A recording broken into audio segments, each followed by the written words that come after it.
You've been telling yourself they're gone for good this time. You've done the work, held the boundary, survived the withdrawal. Your nervous system is finally beginning to settle. And then, like a shadow that reappears at dusk, they reach out. A text, a call, a carefully crafted message that lands in your awareness with the precision of a surgeon's blade. The avoidant has returned, and something inside you fractures all over again.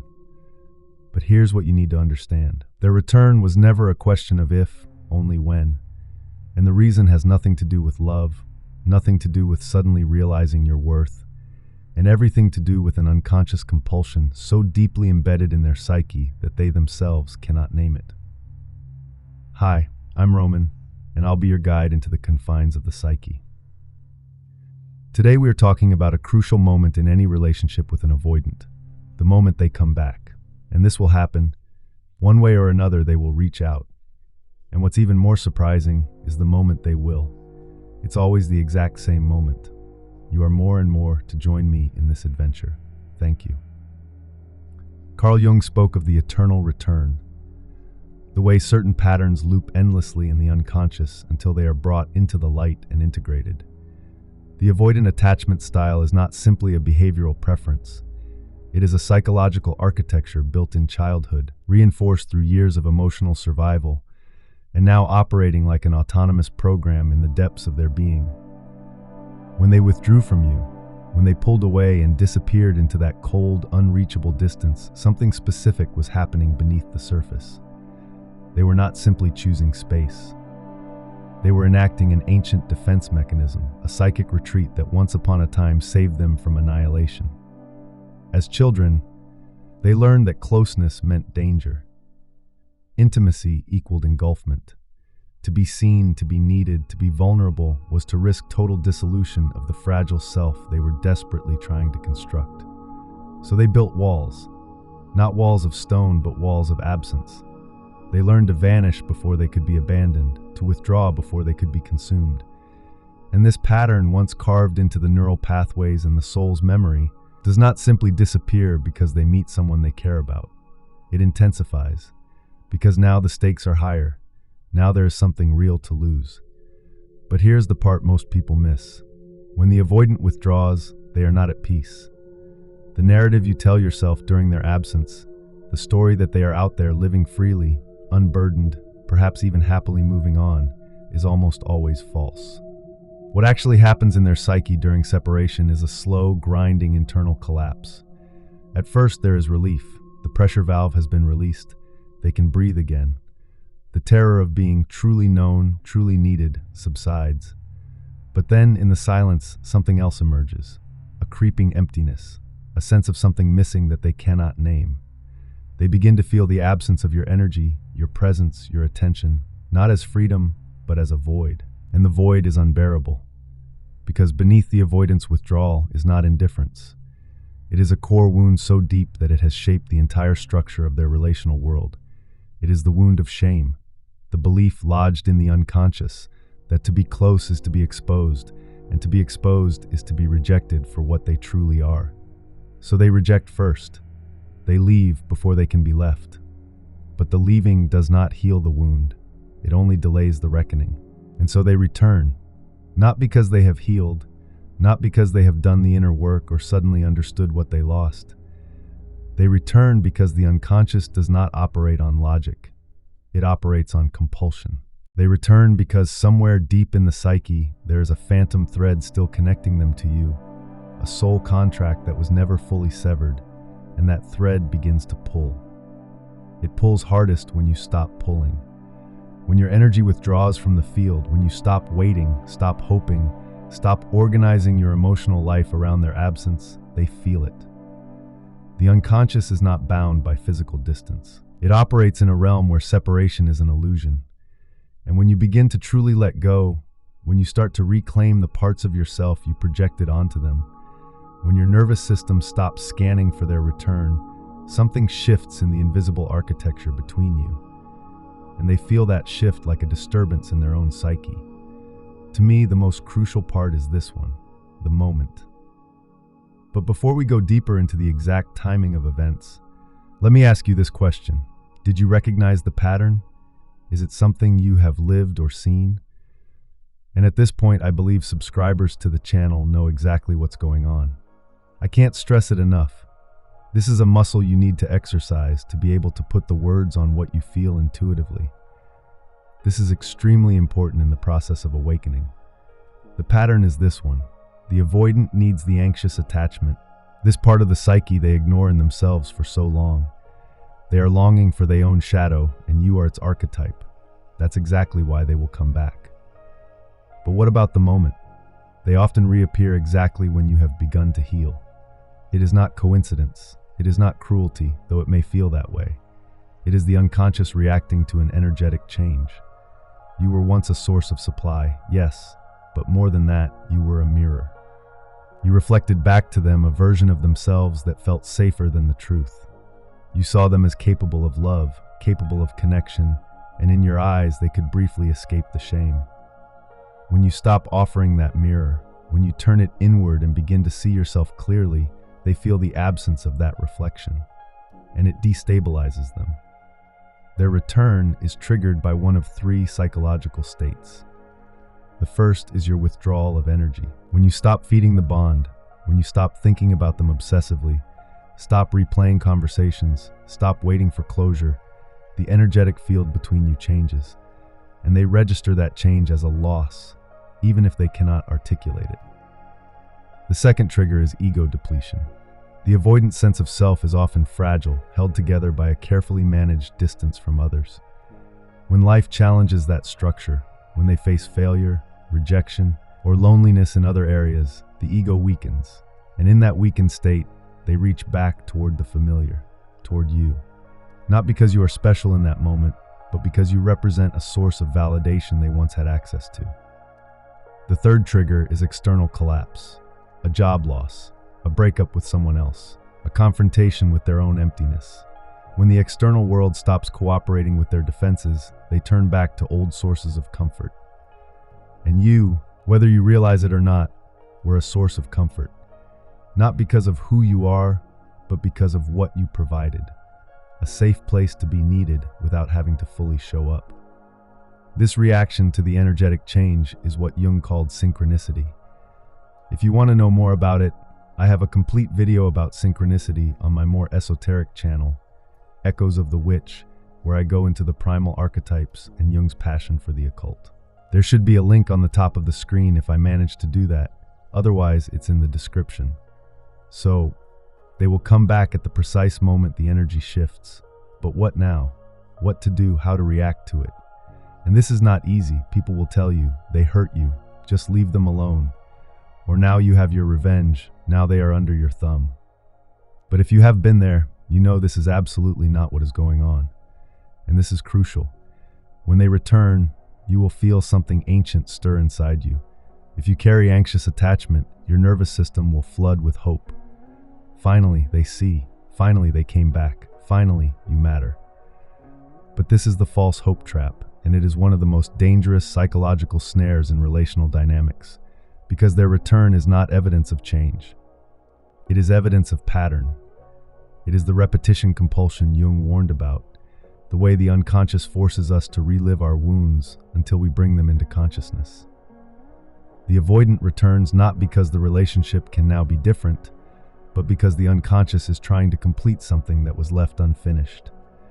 And if you re-engage without awareness, you do not break the cycle, you deepen it. You must understand what their reappearance actually means. There is a difference between a Hoover and authentic reconnection. A Hoover is ego-driven. It is the avoidant reaching out to soothe their own discomfort, to reassure themselves that they are still wanted, still significant. It is a move to restore the equilibrium of the old dynamic, not to create a new one. Authentic reconnection, on the other hand, is rare. It requires that the avoidant has done deep internal work, has faced their own wound, has developed the capacity to tolerate intimacy without fleeing. And you will know the difference not by their words, but by their consistency, their willingness to be uncomfortable, their ability to stay present when the old terror arises. Most of the time, what you are dealing with is not transformation, it is repetition. And your task is not to punish them for it, not to shame them, but to see it clearly. To recognize that this return is part of a larger pattern, a dance you have been doing together, and that dance will continue until one of you steps out of it consciously. You cannot step out of it by force. You cannot will your way into freedom from this cycle. The moment you try to control whether they stay or go, whether they change or repeat, you are still inside the pattern, you are still dancing. The way out is not through dominance or submission, it is through consciousness. And consciousness begins with a single, terrifying recognition. You must see what part of yourself you have been avoiding by focusing on them. Every person who enters your life and triggers this level of intensity is not random. They are not a mistake. They are a messenger from your own unconscious, carrying something you have refused to look at. And this is where I ask you, do you recognize this pattern? And I know you saw me coming. What is this part of yourself you have been avoiding that plays a crucial part in whether or not you are able to sever from the avoidant? Yes, the shadow. And my subscribers should recognize it by now. And if you want to have the same sharp understanding this trained muscle, you should subscribe too. So first, what is the shadow? It is the part of you that you have disowned, rejected, buried so deeply that you no longer recognize it as yours. And the avoidant, with their maddening distance, their emotional unavailability, their pattern of closeness followed by withdrawal, they are showing you something about yourself that you have spent a lifetime running from. Perhaps it is your own need for space that you have never allowed yourself to claim. Perhaps it is your own fear of being consumed, of losing yourself in another person, a fear you have covered over with the language of love and connection. Or perhaps, and this is the one that cuts deepest, it is your own capacity to abandon, your own ability to leave, to shut down, to protect yourself by disappearing.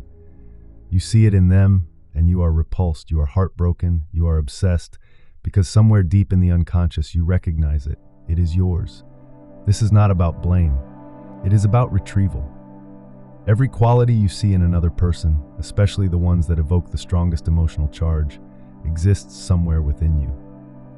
Jung understood that we do not see the world as it is. We see it through the lens of our own psyche, and that lens is shaped by everything we have denied, everything we have split off, everything we have labeled as not me. The avoidant becomes a screen onto which you project your own disowned withdrawal. And as long as you are focused on their pattern, you do not have to face your own. This is the hidden function of the cycle. It keeps you distracted.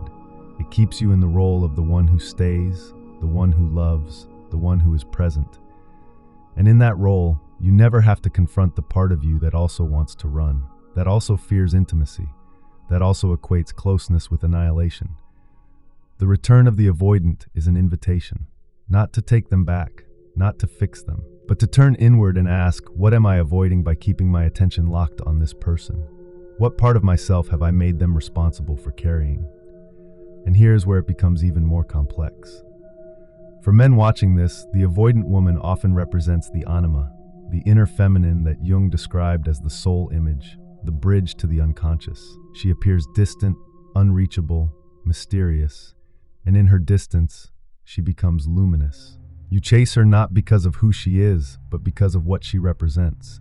She is the part of your own psyche that you have not yet integrated, the emotional depth you fear, the vulnerability you have armored against, the capacity for receptivity and surrender that you have been taught to despise. For women, the avoidant man often carries the Animus, the inner masculine. He is strong, self-sufficient, untouchable.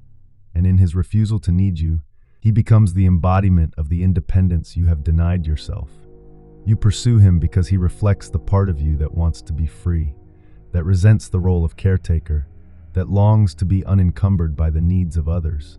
But you have buried that part so deeply that you can only experience it through him. This is the architecture of projection. And until you withdraw it, until you take back what is yours, the cycle will continue. They will leave. They will return. You will hope, you will break, and nothing will change. Because the real work is not happening between you. It is happening within you. Have you lived this situation? Let me know your experience in the comments. I'm compiling them in my life's work, the complete guide to the empath's awakening. And your experience matters more than you think. The return of the avoidant is not a test of your love. It is a test of your consciousness. Can you see them clearly without the distortion of your own need? Can you recognize that their pattern is theirs and your reaction to it is yours? Can you hold both truths without collapsing into blame or fantasy? Most people cannot. Most people swing between two extremes. Either they take the avoidant back, hoping this time will be different, sacrificing their boundaries on the altar of potential, or they cut them off with rage, slamming the door, declaring them toxic, and then spending months or years obsessing over why it happened, what they could have done differently, whether the avoidant ever loved them at all. Both responses keep you locked in the same prison. Both are forms of unconsciousness. The first abandons the self, the second abandons the truth. And the truth is this: the avoidant is not your enemy. They are not a monster. They are a wounded person, repeating a pattern that was written into their nervous system long before you met them. And you are also wounded, also repeating, also caught in a script that was written in childhood, in the moments when you learned that love meant abandoning yourself, that connection required self-betrayal, that to be chosen, you had to become smaller. The pattern will not break because you finally say the right thing. It will not break because you set the perfect boundary or because you walk away with enough dignity.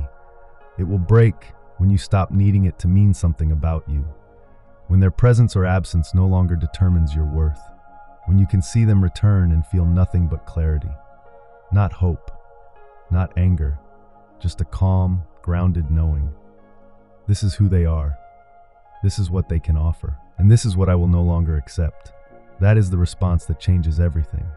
Not for them, for you. Because in that moment, you are no longer reacting from the wound. You are responding from the self, the integrated self. The self that has reclaimed its projections, faced its shadow, and chosen consciousness over compulsion. And here is the paradox that Jung spoke of again and again. The moment you no longer need them to stay away, you are free. The moment their return becomes irrelevant, you have completed the lesson. Not because you have built walls, not because you have numbed yourself, but because you have become whole enough that no external presence or absence can destabilize you. You have retrieved the parts of yourself that you gave them to hold. You have integrated the shadow they were reflecting, and in doing so, you have stepped out of the dance. They may still return. The pattern may still pull at them. But you are no longer available for it. Not because you hate them, not because you are punishing them, but because you have outgrown the role. You have individuated beyond the need for this particular lesson. And that, not closure, not reconciliation, not even understanding, that is completion.